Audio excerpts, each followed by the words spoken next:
내가 아주 급박한 상황이 돼가지고 돈이 굉장히 많이 필요해요. 그런데 은행에서는 뭐 담보도 없고 그러니까 빌려주질 않아요. 그래서 제2금융권도 알아보고 제3도 알아보고 해서 없어서 사채업자한테 급전을 빌리게 됐어요.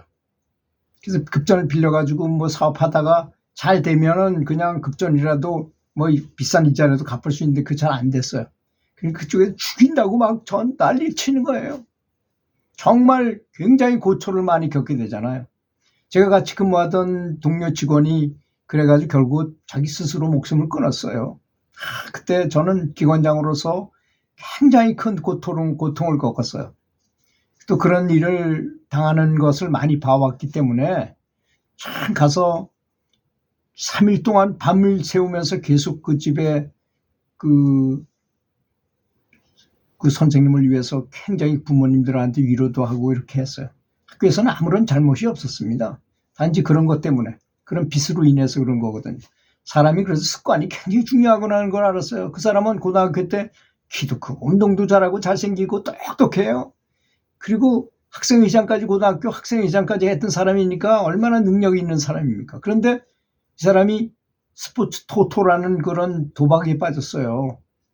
첼시하고 리버풀하고 하면 5만 원짜리, 보니까 그 친구가 죽은 다음에 책상 위에 보니까 이 5만 원짜리가 20장이면 100만 원이잖아요. 이런 줄 한 장씩 한 장씩 이렇게 나눠지는 건데, 그것이 100만 원짜리가 수북히 쌓여있으니 그것만 해도 몇 천만 원짜리 너치가 되더라고요. 그런 스포츠 토토라는 걸 합니다. 우리나라하고 어제 쿠웨이트하고 경기한 것 같아. 쿠웨이트에다 걸면 배당금이 엄청나게 많잖아요. 근데 졌잖아요. 진짜 지면은 그냥 돈 날리는 거죠. 그런 걸 하는 거였어. 그러다 보니까 여기에 미쳐가지고 총각 때부터 해가지고 한번 결혼을 다시 할 정도였고, 그래서 한 번은 딱질 퇴짜를 맞았고, 그래 다시 결혼을 했는데 이제 그렇게 된 미망인을 만들어 버리게 된 거죠. 자식을 하나 낳고 그랬으니까. 참 너무나 안타까운 생각이 들더라고요. 그래서 습관이라는 게 사람이 너무나 중요하구나 하는 걸 뼈저리게 느꼈습니다. 그리고 우리가 살아가면서 연부를 반드시 해야 된다는 것도, 살아가면서 그런 좋은 습관을 많이 가진 사람은 아무래도 저축을 항상 하고 그런 사람은 남는 것이 다 노후에도 아주 넉넉히 쓸 수 있는, 돈 걱정 안 할 수 있는 삶을 살 것이고, 그냥 생각나는 대로 막 자기 마음대로 쓰고 하나도 저축을 안 한다면 노후에 뭐 취직 자리도 제대로 구할 수도 없고 그럴 때 어떻게 하겠습니까? 정부에서 주는 거나 타박타박 받는다면 수행자로서 그걸 할 도리인가요? 되도록이면 자기가 알아서 국가에도 피해를 안 주고 이웃에도 피해를 안 주는 그런 삶을 사는 게 더 좋지 않겠습니까? 수행자로서. 그렇게 저는 생각합니다. 그런데 제가 오늘 하고자 하는 말씀은 백제국에서 있었던 일인데, 그 왕실에서 그 왕비가 아주 무속인을 좋아했어요. 무속인보다도 신통을 좋아했어요.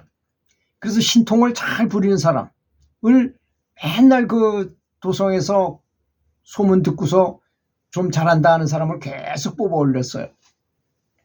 아까 제가 말씀드리고자 하는 것도 그런 거였었거든요.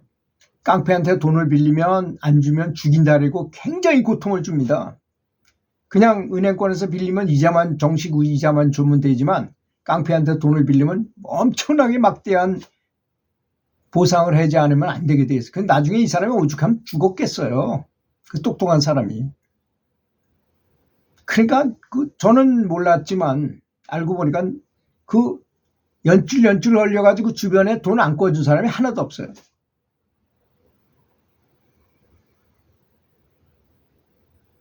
근데 그 친구한테 저는 미리 그런 말을 했어요. 나는 부부간에, 부모 자식 간에도 난 돈거래를 안 한다. 형제는 물론이고 돈거래는 일체 안 하는 사람이다. 돈에는 나는 관여 안 한 사람으로 살고 있다라는 얘기를 했기 때문에 저한테는 뭐 돈 빌려달라는 소리를 감히 못하고, 선배고 기관장이고 그러니까 말을 못했죠.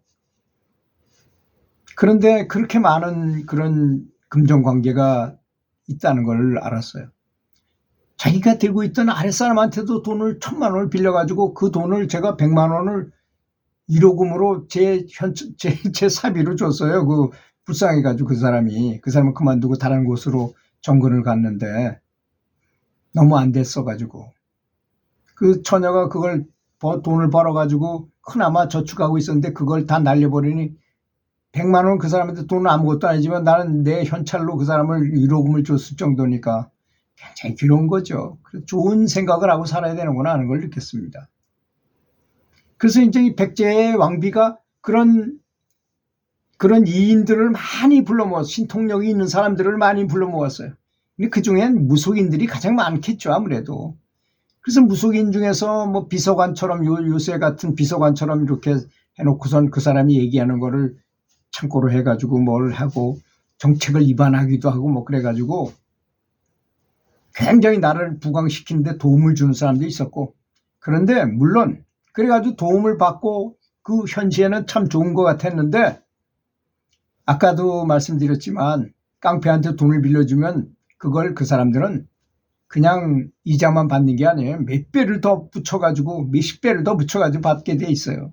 그런 거 정보를 좀 제공하고 다니시는 잘 된 것처럼 보이지만 나중에서 굉장히 불리한 일이 벌어졌는데 나중에 어떻게 됐냐면 이 왕비가 아주 어이없는 환경에서 피살을 당했어요. 죽었습니다.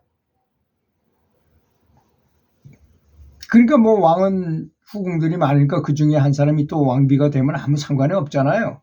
근데 그런 이인들을 많이 좋아하고 한 사람들은 그런 쪽에 도움을 많이 받았잖아요. 그래서 그런 일을 당했고 나중에 그 왕조차도 암살을 당했어요.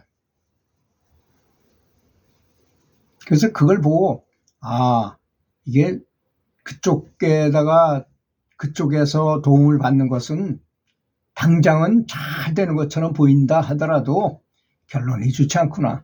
그래서 우리처럼 공중된 나미아불탑을 관세음보살님 이런 분을 부르는 것입니다.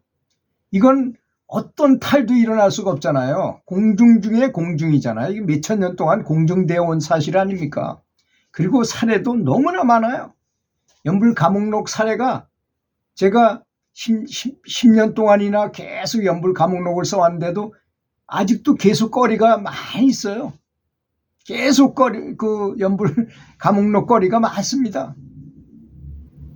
참 연불감옥을 받은 걸 보면 참 대단한 것들 많죠. 이제 이 은광산이 무너질 것 같으니까 바깥에서 관세음보살님이 옷을 쫙 벗으시고 아주 야한 그 장면으로 목욕을 탁 하시니까 모든 사람들이 그 여자가 맨몸으로 목욕한다고 나와서 구경하는데 확 무너져가지고 한 사람도 안 죽고 살았어요. 근데 그 중에 노인이 한 사람 그 안에 있었어요. 다른 사람은 다 살았는데. 그 다음 몇 년이 지난 다음에 그 밭을 가려고 그 무너진 거 그 위에서 밭을 가는데 밑에서 뭐 똑똑 소리가 나는 거야. 그래서 이렇게 파보니까 그 밑에 노인이 하나 앉아 있는 거야. 살아있는 거야, 8년 동안이나. 그래서 당신은 어떻게 살고 있었어요? 굴 속에서 먹을 것도 없을 텐데. 아니, 저 족자가 하나 있었는데 이게 경전에 뭐 반야신경인가 그런 글씨를 쓴 그런 족자였는데 신쥐가 나타나더니 그 족자를 하나씩 띄어서 먹더라는 거야. 그래서 자기도 하나씩 그 글자를 띄어 먹으면서 여지껏 8년 동안 살았다는 것입니다. 그게 다 관세음보살님의 가피인 것이죠. 그래서 한 사람도 안 죽었다는 것입니다. 놀라운 일 아니겠습니까? 이렇게 그리고 또 어떤 그 보문사에서 인천으로 들어오는 배가 막 비바람이 폭풍우에 몰아쳐가지고 막 깃대가 부러지고 막 지금 당장 죽을 판에 그 중에 아주 신심이 깊은 어떤 불자가 관세음보살 합시다 우리 여러 번 해가지고 관세음보살을 다 단체로 불렀어요. 그래 막 물이 가판으로 넘어오고 정말 죽을 것 같은 입장이었는데 다 같이 관세음보살을 그냥 합창을 했어요. 뭐 죽을 것 같으니까 다 하자면 안 할 수가 없잖아요. 거기서 안 하면 거기서 뭐 너만 뭐 이러면서 막 그럴 거 아닙니까 거기서. 그랬더니 그렇게 막 깃대가 부러지고 막 당장 죽을 것 같더니 관세음보살님이 하늘에서 쫙 나타나시는 이렇게 이미지가 보이고는 그다음에 잔잔해져 가지고 그 망가진 배를 아무런 사람이 다치지 않고 그대로 끌고 인천 앞바다로 들어올 수 있었다는 것입니다. 이렇게 이 부처님의 가피라는 것은 우리가 상상한 것을 초월합니다. 그렇지 않으면 부처님이겠어요? 사실 관세음보살님도 관세음보살이라고 그 번역할 때 그렇게 번역해서 온 거지, 원래 인도 말로는 저는 그 발음을 잘 못하겠는데 굽어보시는 신이라는 뜻입니다. 그거를 관세음보살이라고 그냥 표현했을 뿐이에요. 그 관세음보살님의 전신에 벌써 몇 생 전에 관세음 부처님이 되신 분입니다. 그냥 단지 어감이 좋고 듣기 좋으라고 보살이라고 하신 것뿐이 없어요. 관세음보살님 연불 하시는 분은 관세음보살은 더 낫고 남야불타불은 더 높고 이런 그런 개념은 전혀 가질 필요가 없습니다. 관세음보살을 부르면 그냥 최선을 다해서 관세음보살을 감사하면서 부르면 되는 것입니다. 확실히 의염이 있음을 말씀드리고 싶습니다. 들어주셔서 감사합니다.